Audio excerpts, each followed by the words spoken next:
তো ঘরে শুয়েছিলাম, হঠাৎ ঝড় উঠছে দেখে ছাদে চলে এলাম।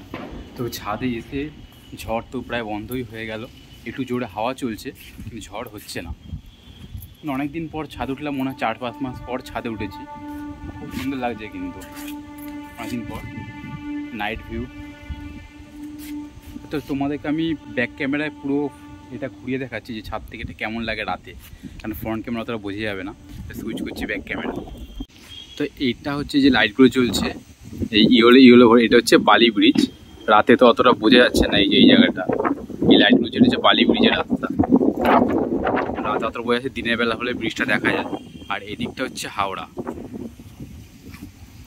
এই জায়গাটা টাওয়ার টাইপের দেখা যাচ্ছে, এই জন্য এইটা এটা হচ্ছে হাওড়া বিলিয়ার্স পার্কে যে একটা টাওয়ার হচ্ছে, রিভলভিং যে রেস্টুরেন্টটা 400 মিটার লম্বা, এটা হচ্ছে সেটা। এই যে এটা সম্ভবত ভারতের সবচেয়ে উচ্চতম রেস্টুরেন্ট হবে। আর এইটাও যে লাইটগুলো জ্বলছে, এটা হচ্ছে আজকে ইডেনে খেলা চলছে, তার লাইট। আর এর পাশেই দেখো অতটা বোঝা যাচ্ছে না, দেখতে পাচ্ছি ক্যামেরা বোঝা যাচ্ছে না, এখানে দেখো দুটো লাইট ব্লিঙ্ক করছে। একটা হচ্ছে এই টাওয়ারটার ঠিক পাশে, এই যে এইখানটা করে একটা লাল লাইট ব্লিঙ্ক করছে এইখানটা। আর এইটা হচ্ছে এইখানটা, এটা হচ্ছে হাওড়া ব্রিজ। রাত বলে বোঝা যাচ্ছে না, এটা হাওড়া ব্রিজ ব্লিঙ্ক করছে লাইটটা করে।